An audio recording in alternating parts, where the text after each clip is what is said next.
qu'un autre nageur innocent ne rencontre son destin.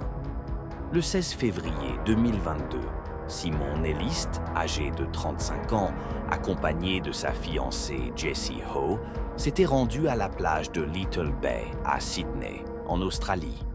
En tant que vétéran de l'armée britannique, ayant servi 2 fois en Afghanistan, Simon voulait participer à l'événement Malabar Magic Ocean Swim, organisé chaque année dans le sud de Sydney. Quelques semaines avant la nage, il décida que c'était le bon moment pour s'entraîner dans les eaux calmes et sûres de Little Bay. L'océan bordant la plage était réputé pour ses requins, mais au fil des années, une gestion efficace des systèmes d'alarme, un suivi et des filets profonds dans l'eau avaient permis d'éviter toute attaque mortelle de requins sur la plage depuis plus de 6 décennies. La zone avait été déclarée sûre pour les nageurs et les surfeurs par l'administration de la Nouvelle-Galles du Sud. Pour beaucoup, sur cette plage animée et vivante, les requins étaient souvent le cadet de leurs soucis. Les grands requins blancs de plus de 4,5 mètres de long n'étaient pas une anomalie dans les vastes étendues de l'océan. L'espèce est considérée comme l'animal marin le plus dangereux pour l'homme, avec des centaines d'attaques mortelles enregistrées dans l'histoire et certains des récits les plus terrifiants de morts brutales, suffisant pour donner des frissons à quiconque. On sait que les grands requins blancs préfèrent manger des animaux plus gros à mesure qu'ils grandissent. Avec des dents dentelées de plus de 15 cm de long, ils peuvent mettre en pièces tout être humain qui ose s'aventurer trop près. Ce jour fatidique, à 16h30, Simon partit profiter de la lumière du jour avant que le soir ne tombe pour s'entraîner en vue de l'événement de natation caritatif qui devait se tenir dans quelques semaines. Il y avait plusieurs pêcheurs, surfeurs et nageurs sur la plage. Alors qu'il nageait à plus de 150 mètres du rivage, l'ambiance calme se transforma soudain en un tourbillon d'éclaboussures et de cris d'agonie. Un énorme requin blanc remonta du fond sous Simon et mordit son torse, plantant ses dents acérées en lui. Le requin jaillit de l'eau, surgissant de nulle part, s'élevant de plusieurs mètres. Avant de replonger avec Simon fermement dans sa gueule, les spectateurs furent horrifiés par ce spectacle, réalisant ce qui venait de se produire. Un témoin oculaire décrivit la plongée du requin dans l'eau comme ressemblant à une voiture heurtant l'océan depuis les airs. Le requin l'a juste frappé comme ça et est redescendu et a juste commencé à le manger. C'était tout. Le requin est sorti de l'eau, a attrapé quelqu'un sur le côté, s'agitait et, des flaques de sang dans l'eau. C'est horrible. La plupart de la vidéo, trop horrible à montrer. Un grand requin blanc, c'est un grand blanc. Oh mec. Oh non, quelqu'un vient de se faire manger par un requin. À seulement quelques mètres du rivage, Simon n'était pas très loin de la plage, et sa mort atroce fut observée de près par des dizaines de baigneurs, terrifiés et impuissants. Dans ces derniers instants, Simon tenta frénétiquement de frapper le requin ou de se libérer de son étreinte, mais en vain. Le sort de Simon était scellé et le grand requin blanc fit une dernière plongée profonde dans l'océan. Simon, 34 ans, vétéran et fiancé, ne fut jamais revu. Les grands requins blancs sont connus pour chasser les phoques et les otaries, mais c'était la première attaque contre une victime humaine que cette plage avait connue en 60 ans. Étant l'une des espèces de requins les plus mortelles, ils sont réputés pour lancer des attaques surprises sur leur proie et jaillir par en dessous, mordant et agrippant leurs victimes dans leurs mâchoires. Seules quelques parties du corps purent être récupérées sur le site pour rendre ce qui restait de Simon à ses amis et sa partenaire. Immédiatement après l'attaque terrifiante, les sauveteurs rappelèrent tout le monde hors de l'eau et fermèrent la plage. Des secouristes partirent en jet-ski et en hélicoptère pour essayer de trouver le requin. Mais il ne put être localisé ni identifié. Les experts ne purent déterminer pourquoi la tragédie s'était produite malgré la protection importante de la zone contre les requins. Bien que les grands blancs soient connus pour être extrêmement dangereux, les humains n'étaient pas leur proie habituelle. Ils se nourrissaient d'animaux plus gros comme les phoques, les raies et même d'autres requins plus petits. On découvrit plus tard que Simon avait enfilé une combinaison de plongée avant d'aller nager. Il n'était pas courant pour les nageurs dans ces eaux calmes de porter ces combinaisons grises et moulantes à la plage. La cause de l'attaque contre Simon fut attribuée à une probable erreur d'identification de la part du requin.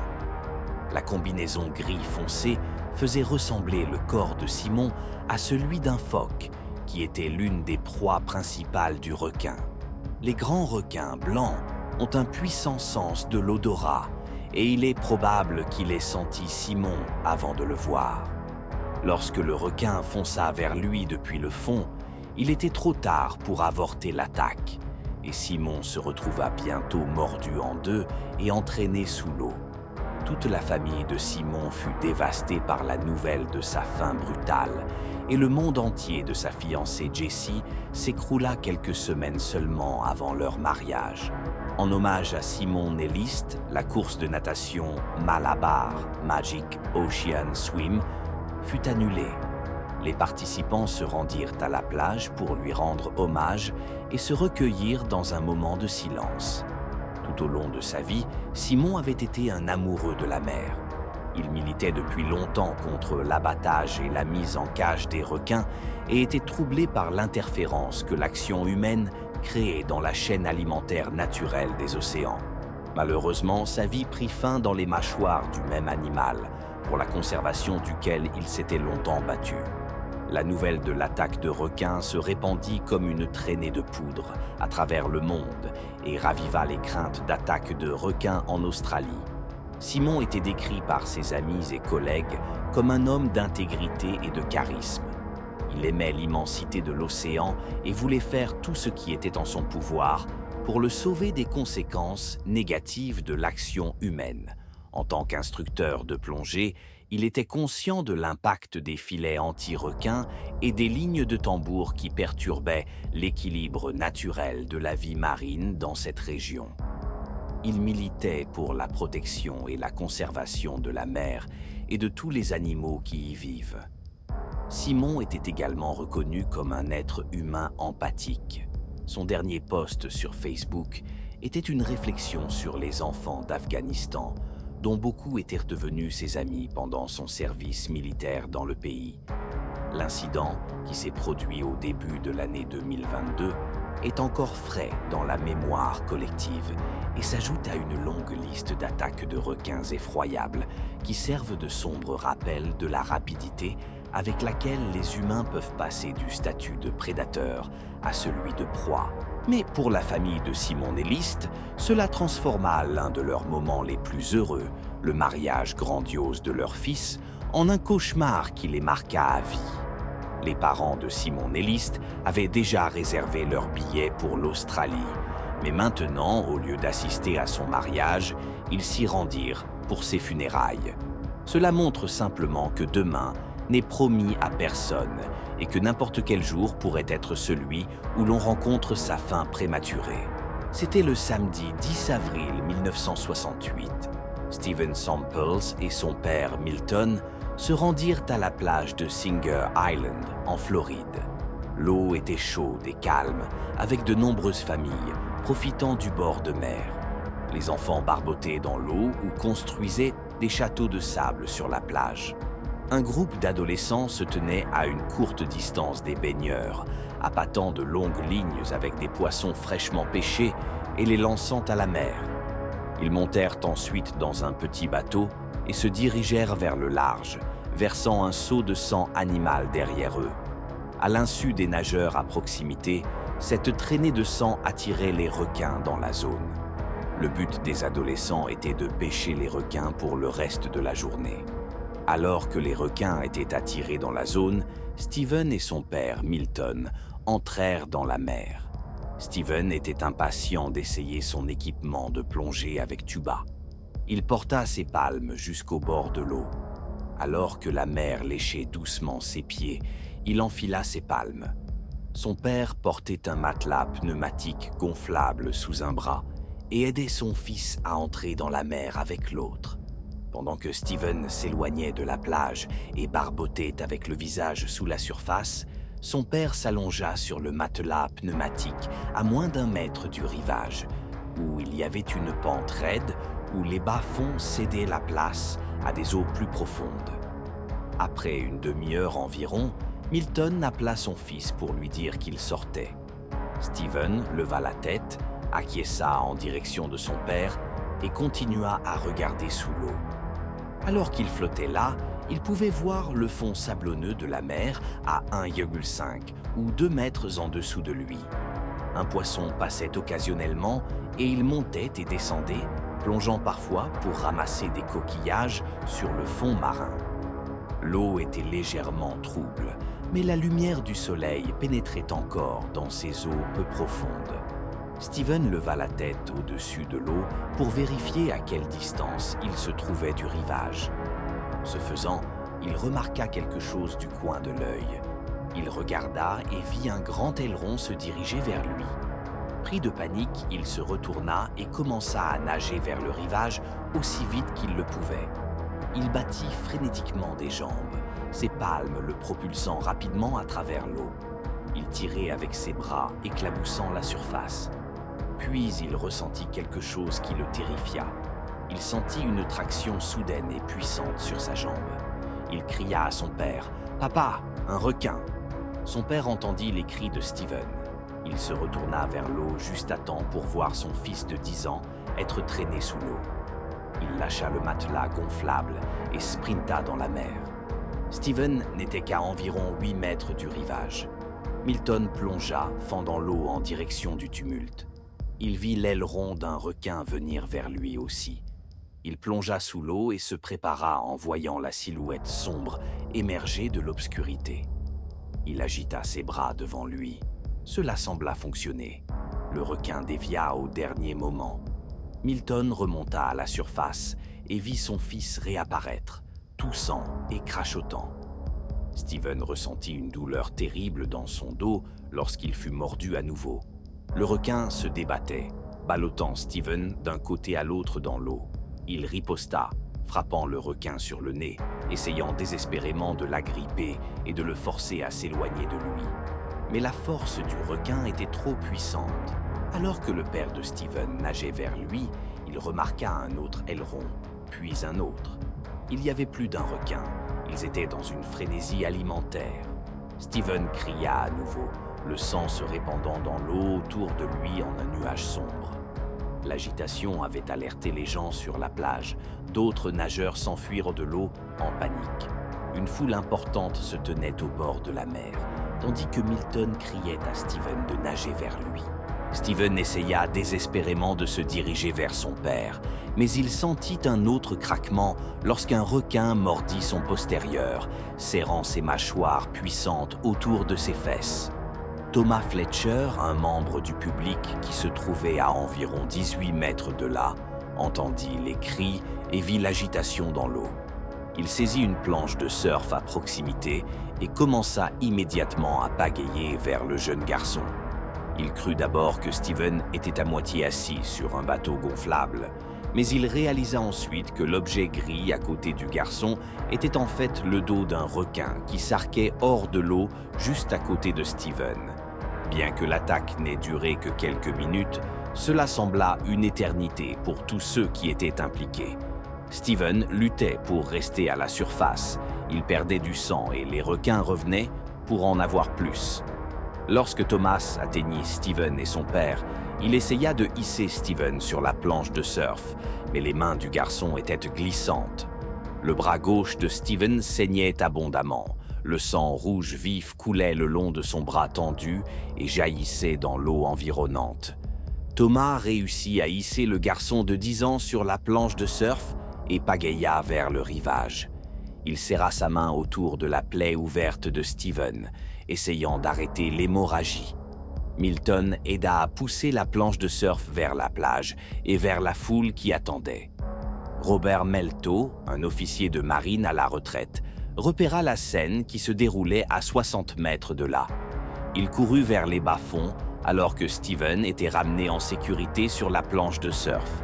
Il appliqua immédiatement une pression sur les blessures de Steven et prit le contrôle de la situation. Ils allongèrent le garçon sur la plage, enveloppant ses blessures béantes avec des vêtements et des serviettes, les attachant aussi fermement que possible. Une canette de bière glacée fut appliquée sur le front de Steven et des couvertures chaudes furent placées sur son corps. L'ambulance avait été appelée et était en route. Lorsque Robert eut bandé toutes les blessures de Steven, lui et quelques autres soulevèrent le garçon sur un lit gonflable et le portèrent vers l'ambulance qui approchait. Steven fut transporté d'urgence à l'hôpital et reçut un traitement des chirurgiens dans les 20 minutes suivant l'attaque. La rapidité était essentielle pour sauver la vie de Steven.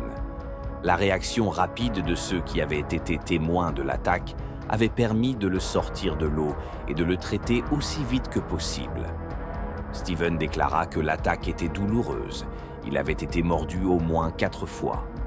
Les dents du requin avaient entaillé son bras, sa jambe, ses fesses et son dos. Il décrivit avoir senti un craquement lorsque le requin l'avait mordu, mais l'adrénaline qui parcourait son corps avait permis au jeune garçon de supporter la douleur. Il passa une semaine à l'hôpital St. Mary's de West Palm Beach. Ses plaies ouvertes furent suturées.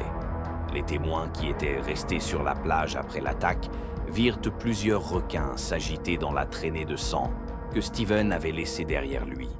Ces chirurgiens retirèrent des fragments de dents de ces morsures, qui furent identifiés comme appartenant à un requin soyeux commun dans la région.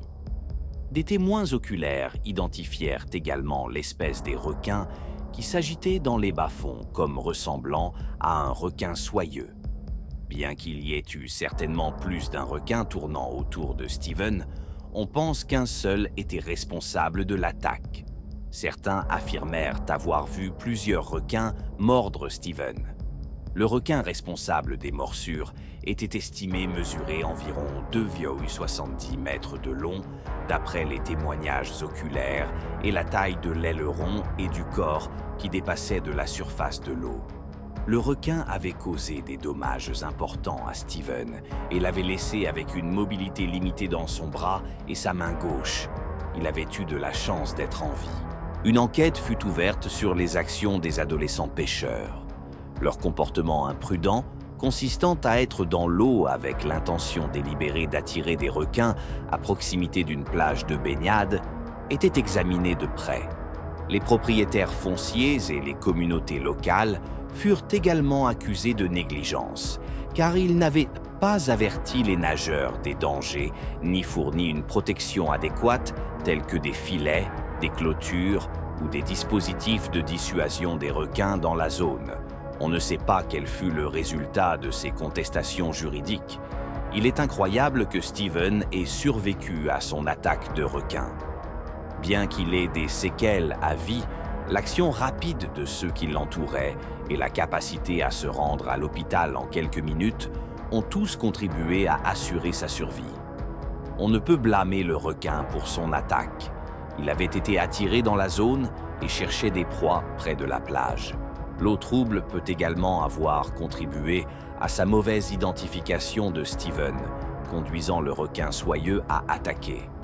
Heureusement, il était entouré des bonnes personnes pour l'aider en cas d'urgence, et il a survécu pour se souvenir du jour où il a failli connaître son destin malheureux.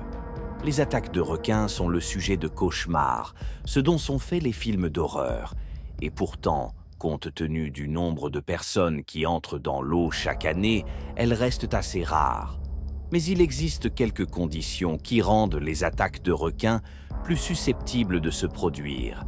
Dans cette attaque de requins, quelques-unes de ces conditions ont pu jouer un rôle. Les attaques sont plus fréquentes dans une eau plus chaude que 21 degrés sec. C'est probablement parce que ces températures sont plus attrayantes pour les nageurs, et donc plus de gens entrent dans l'eau quand il fait plus chaud.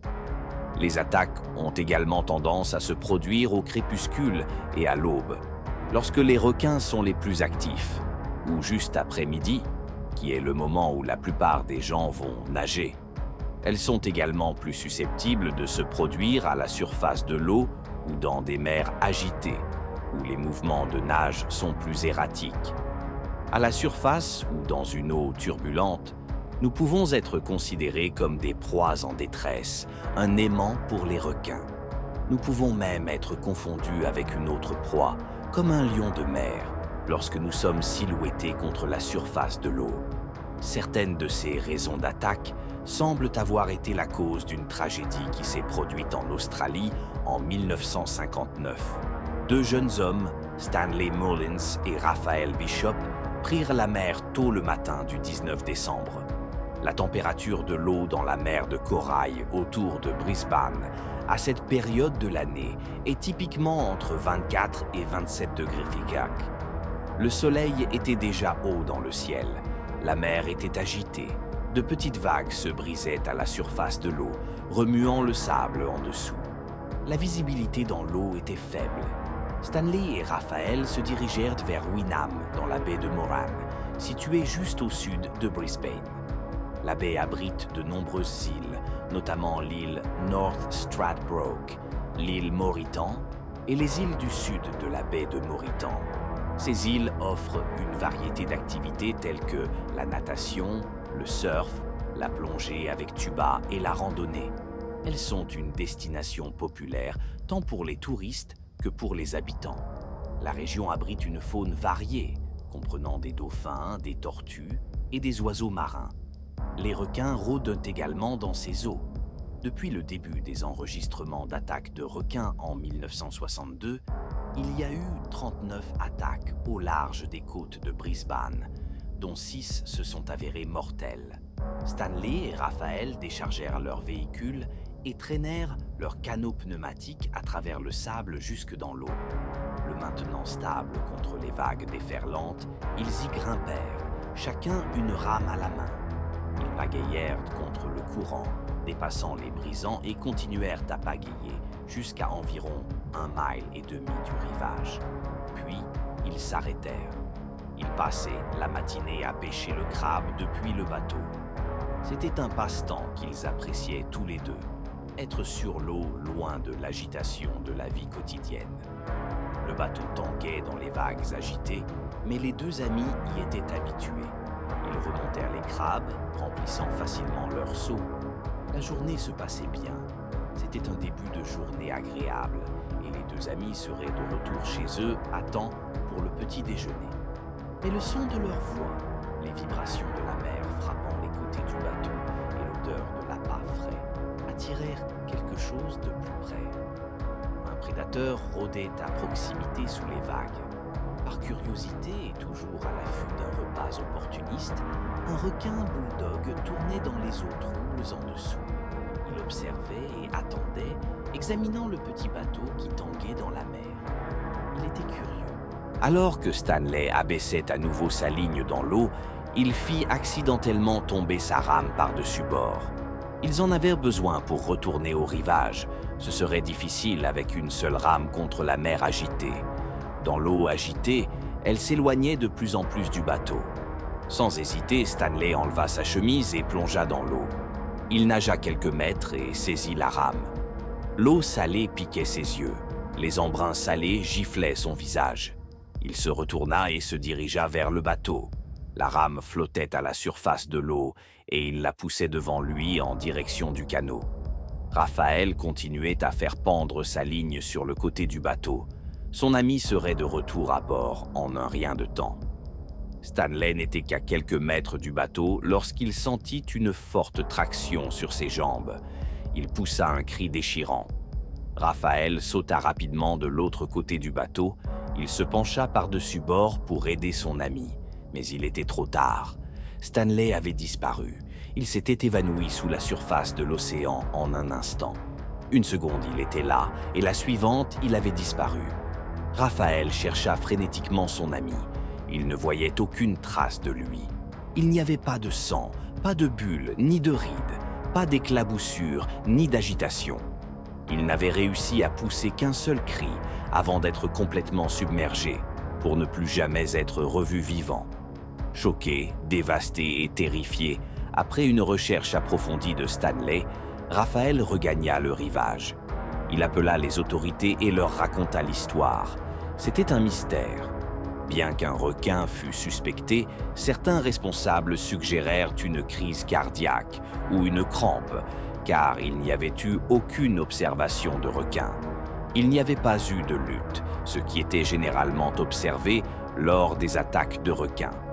Peut-être s'agissait-il d'un requin si grand qu'il l'avait pratiquement avalé tout entier.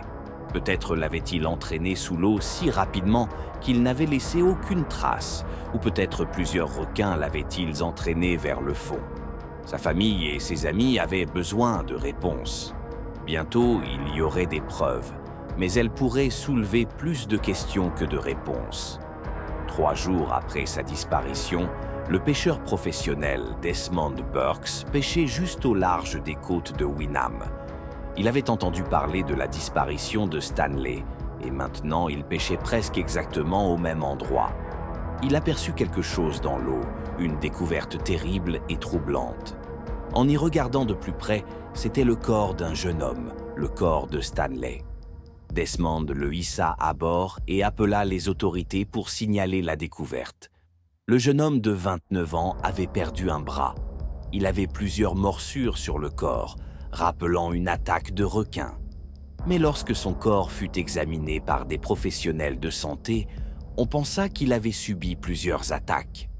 Différentes marques de morsures sur son corps avaient été faites par différents requins. Stanley avait-il été tué par un groupe de requins, une meute? Les journaux locaux semblaient le penser, décrivant comment Stanley Mullins, père de 5 enfants, avait été déchiqueté par une meute de requins bulldogs alors qu'il nageait au large. C'était un incident tragique. Il avait été emporté si jeune et laissé derrière lui une jeune famille. 5 enfants étaient maintenant sans leur père. Mais est-il probable qu'il ait été tué par plus d'un requin dans une frénésie alimentaire? Il y aurait sûrement eu des preuves pendant l'attaque. S'il y avait eu plusieurs requins dans la zone, Raphaël aurait sûrement vu une sorte d'agitation dans l'eau. Avait-il vraiment plongé au milieu d'une meute de requins pour récupérer sa rame sans le savoir? Les requins bulldogs sont considérés comme extrêmement dangereux pour les humains, en raison de leur tendance agressive et de leur capacité à nager à la fois en eau douce et en eau salée. Ils peuvent remonter les rivières et se trouvent près des estuaires et des eaux côtières peu profondes, les mêmes eaux que les gens fréquentent souvent. Les femelles sont les plus grandes des 2 sexes et peuvent atteindre jusqu'à 2,4 mètres de long et peser jusqu'à 130 kilos. Mais les requins bulldogs sont généralement des chasseurs solitaires, ne se réunissant qu'occasionnellement par paires pour traquer leur proie.